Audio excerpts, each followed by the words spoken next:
Good morning, Sasha. I just want to start out with saying that how courageous it is for you to come to counseling today. On your intake, you told me a little bit about your problem. Is there any way you could elaborate on that just a little bit? Yes. Well, me and Joe, we've been married for about 20 years now.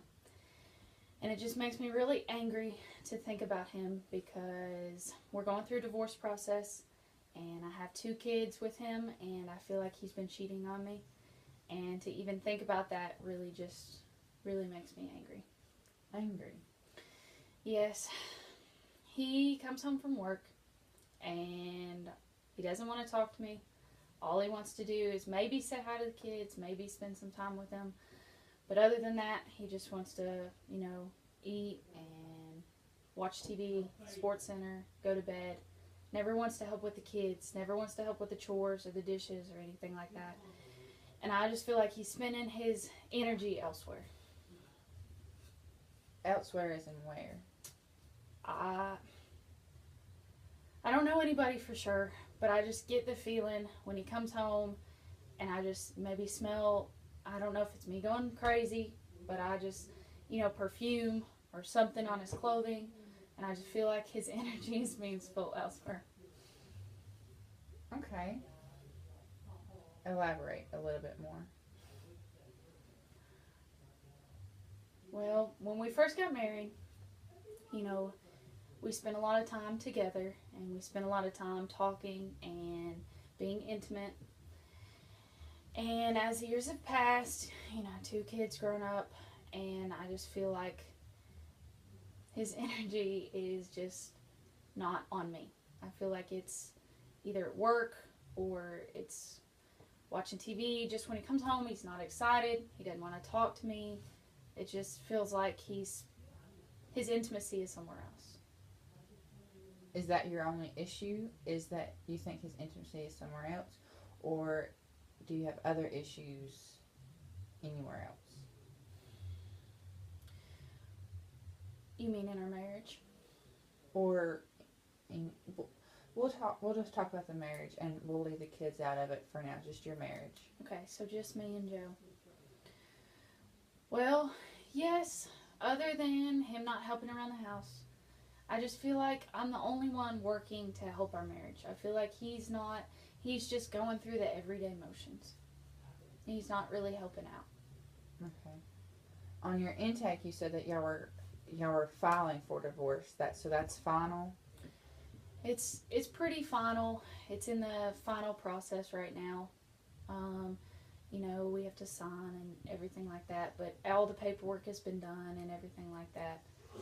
So, we're getting a divorce. I can't get over the anger part of it. I'm just very angry all the time.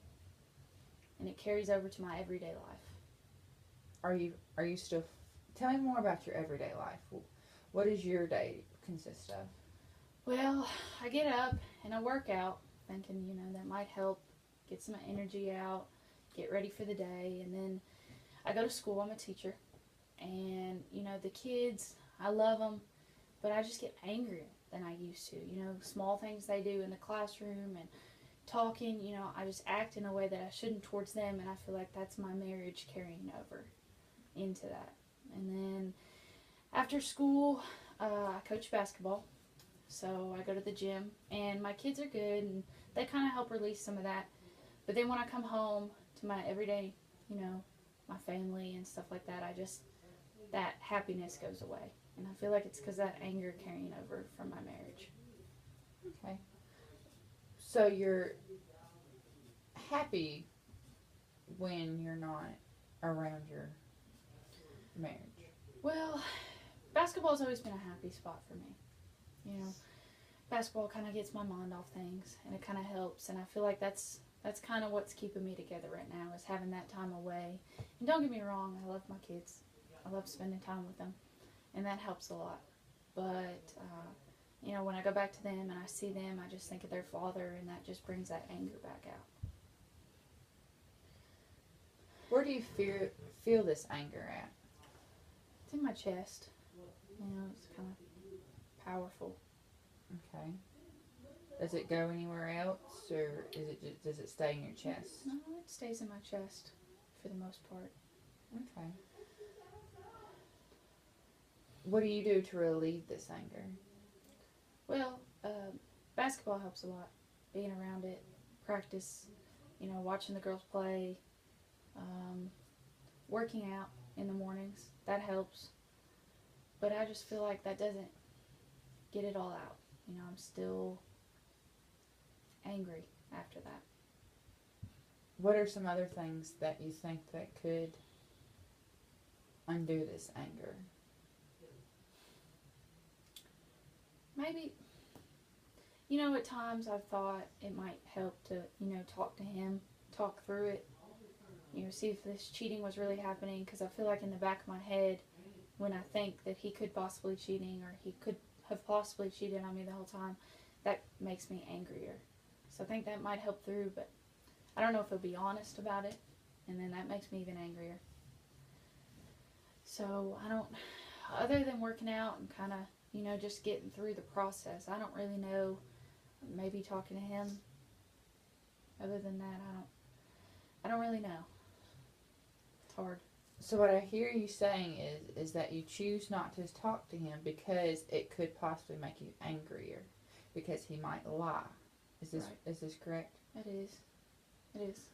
So you're choosing to not talk to him because you might get angrier, so you're just going to stay angry instead of possibly diffusing all of this anger. Yeah. I see a point. I struggle with, honesty, and clearly he was never honest because we're getting divorced. So I feel that if I get myself in that situation, he's not going to be able to be honest with me about it. Even though he could, I guess it wouldn't hurt to try. Okay. You said that in your intake that you wanted to take everything from him because you're so angry. That is right. Okay. What if we try to have a happy divorce, so to speak? Yeah, I don't think that's going to happen. You don't? He took everything from me by killing the love that we had for each other and the intimacy and the relationship that we had. When we got married, I had everything. I had love, and I had a job, and I had everything going for me. And then we had kids, and it was fantastic. But yes, I want everything. There's no reason that he should have anything. Is there a way that you think that maybe he could, you could have a happier ending to your divorce? If he stays there for the boys, I feel that it would be good. I'm torn, because I feel like it would be good for him to be in their lives, and then I feel like it would hurt them, because what kind of influence or role model is he to them? Mm-hmm. And that's part of the reason I just feel like he shouldn't have them, because he, if he cheated on me and we couldn't work it out after 20 years of marriage, what kind of role model is he going to show our sons? Mm-hmm. What kind of, why should I give him anything if he's going to do this to me? Do you perhaps think, what does your children feel about this? They love their dad. They'll always love their dad. But they see the pain that I'm in, and they see what he's done, and, he's off and already got a social life and already out while I'm home with the kids, and, they can see that I'm hurting about it, and that bothers them. Mm-hmm. So while they still love their dad, and but they can see that it's hurting me a lot, what he did. Mm-hmm. Okay. What we're going to do is called the ABCC technique. Mm-hmm. Okay? And what we're going to do is we're going to have the action, and you're going to write this. I'm just going to do this part. Okay. The action, and then your B is for your behavior. Mm-hmm. Okay? And then your choice. Okay. and then the consequence. Okay? Mhm. And so what I want you to do is I want you to write the action. So the action is you're getting a divorce. That's pretty final. Okay. Okay? Uh-huh. And what is your behavior towards this divorce? What do you mean by behavior? What is your belief towards this divorce? I'm sorry, it should be belief, not behavior. So belief, do you mean maybe my emotion towards it? Or Yes. could this be, it is my emotion towards Yes. it? Okay. Could it be more than one? For now, we're just going to choose one